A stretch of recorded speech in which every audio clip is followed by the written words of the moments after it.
मध्य प्रदेश के स्थापना दिवस की पूरे प्रदेशवासियों को, देशवासियों को बधाई। 1 नवंबर 1956 में बनने वाला मध्य प्रदेश तत्कालीन समय के मध्य भारत, मालवा, विंध्य, सीपी एंड बरार ऐसे कई राज्यों से जोड़ करके ये राज्य की रचना हुई और राज्य ने 70 साल की यात्रा में सभी प्रकार के क्षेत्रों में अपनी प्रगति, उन्नति करते हुए अपने से एक समृद्ध राज्य का उदय कराते हुए भी अपनी विकास यात्रा को नहीं रोका। छत्तीसगढ़ आज हमारा ही अपना भाई है, जो हमसे अपने योजना के दृष्टि से एक अलग प्रकार का राज्य बनकर के निकल के आया और हमें इस बात का संतोष है कि उसके भी 25 वर्ष हो रहे हैं। तो छत्तीसगढ़ के मुख्यमंत्री को, छत्तीसगढ़ की सरकार को और माननीय प्रधानमंत्री को भी धन्यवाद। वो आज उसकी रजत जयंती में शामिल हो रही है, हमारे लिए सौभाग्य की बात है। जब हम अपने 70वें वर्ष की तरफ बढ़ रहे हैं तो समान रूप से कई क्षेत्रों में हमने अपने जो नए नए लक्ष्य हासिल किए उस दिशा में छलांग लगा के आगे बढ़ रहे हैं।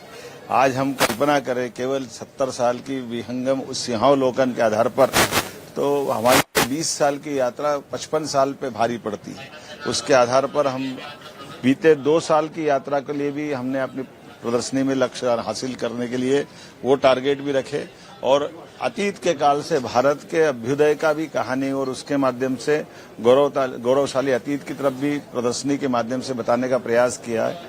जब हमारे देश के कई हिस्से, हमारे सांस्कृतिक भारत के अतीत के काल के कोई हिस्से होंगे, वहां पर भी जैसे आज ईरान के अंदर भी मंदिर है तो उस मंदिर की एक चित्र इस प्रदर्शनी के अंदर लगा हुआ है। बंदर अब्बास में जहां भगवान राम और उनकी प्रतिमाओं का एक अंदर का गर्भ का दृश्य, वो भी प्रतिमा अंदर दिखाई दे रही है। उत्तर प्रदेश सरकार ने विक्रमादित्य के जीवन काल को लेकर विविध प्रकार की प्रदर्शनी चित्रों के माध्यम से सजाई है। ये प्रदर्शनी भी यहाँ लगी जहाँ हमको अच्छा लगता है। हमारे मध्य प्रदेश के महानायक वीर विक्रमादित्य जब अयोध्या में जाकर 60 से ज्यादा मंदिरों का निर्माण कराते हैं, 240 से ज्यादा कई सेवा प्रकल्प चालू करते हैं, जब प्रयागराज में जाते तो प्रयागराज तीर्थ स्वयं विक्रमादित्य का स्वागत करते हुए दिखाई देते हैं। ऐसे कई सारे चित्रों की प्रदर्शनी से हमारे गौरवशाली अतीत को भी बताने का प्रयास स्थापना दिवस के अवसर पर किया है। इस प्रदर्शनी में निःशुल्क आने के लिए और समझने के लिए दिन भर आज, कल, परसों लगातार रहेगी। आपके माध्यम से अपील करना चाहेंगे कि अपने मध्य प्रदेश के गौरवशाली अतीत को भी देखें और बदलते दौर में भारत के साथ माननीय प्रधानमंत्री के नेतृत्व में मध्य प्रदेश कदम से कदम मिला के कैसे चल रहा है उसकी लघु झांकी भी यहाँ दिखाई दी है। जहाँ बीते हम अपनी सरकार के बनने के बाद 60,000 से ज्यादा लोगों को हमने नौकरियां दी है, जिसका प्रमाण हमारे सबके सामने है। हमारी 3 साल की पीएससी की सारी एग्जाम कराते हुए ये 2025 की पीएससी के एग्जाम पे ले आए। सभी प्रकार के क्षेत्रों में लगातार मंजूरियां देते हुए जो हमने घोषणा पत्र में लिखा था वो 1 लाख से ज्यादा नौकरियां हम त्वरित गति से देने वाले हैं। सभी प्रकार के प्रमोशन के मसले पे भी हमारी सरकार काम कर रही है।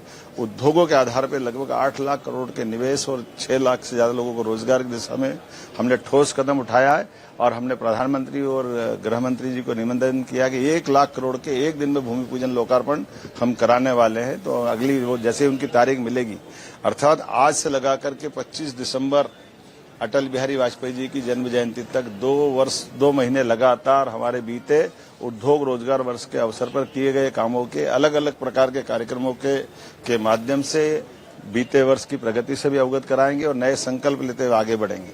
आइए हम सब मिलकर के यशस्वी प्रधानमंत्री के नेतृत्व में बदलते दौर में भारत के साथ मध्य प्रदेश भी अपनी ताकत के साथ बढ़े और आर्थिक रूप से समृद्ध और सक्षम बने, इस दिशा में हम काम कर रहे हैं। इसलिए हमारी आज की स्थापना दिवस की थीम भी उद्योग और रोजगार वर्ष मनाने के आधार पर आज से ही प्रारंभ हो गई।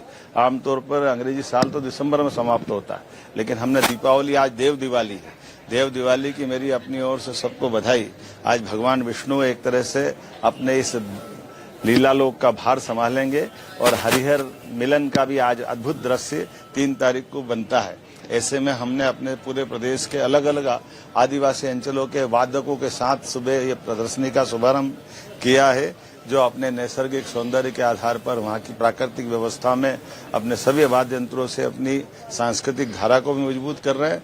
कल्चर डिपार्टमेंट अपने इस स्थापना दिवस के साथ आज के कार्यक्रम के अलावा कल और परसों विक्रमादित्य महानाट्य का मंचन भी करेगा, जब मध्य प्रदेश के ही बच्चे अपने इस महानाट्य की प्रस्तुति देते हुए गौरवशाली अतीत का विक्रमादित्य काल को जीवंत करते दिखाई देंगे।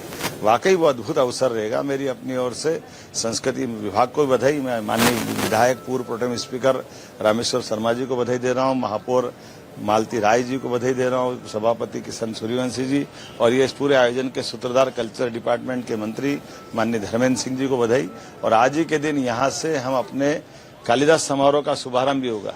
कालिदास समारोह विक्रमादित्य की नगरी में कई साल से अंतर्राष्ट्रीय स्वरूप लेके आगे बढ़ रहा है, तो एक साथ कई मोर्चों पे कई प्रकार से हम काम कर रहे हैं।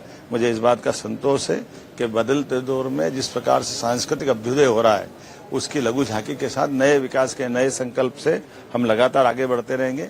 एक दो घोषणा आज और दिन में होने वाली, उसका इंतजार करें। बहुत बहुत धन्यवाद। अगर आप ये वीडियो YouTube पर देख रहे हैं तो हमारे चैनल को सब्सक्राइब कर बेल आइकन दबाएं और Facebook पर देख रहे हैं तो हमारे पेज को लाइक करें।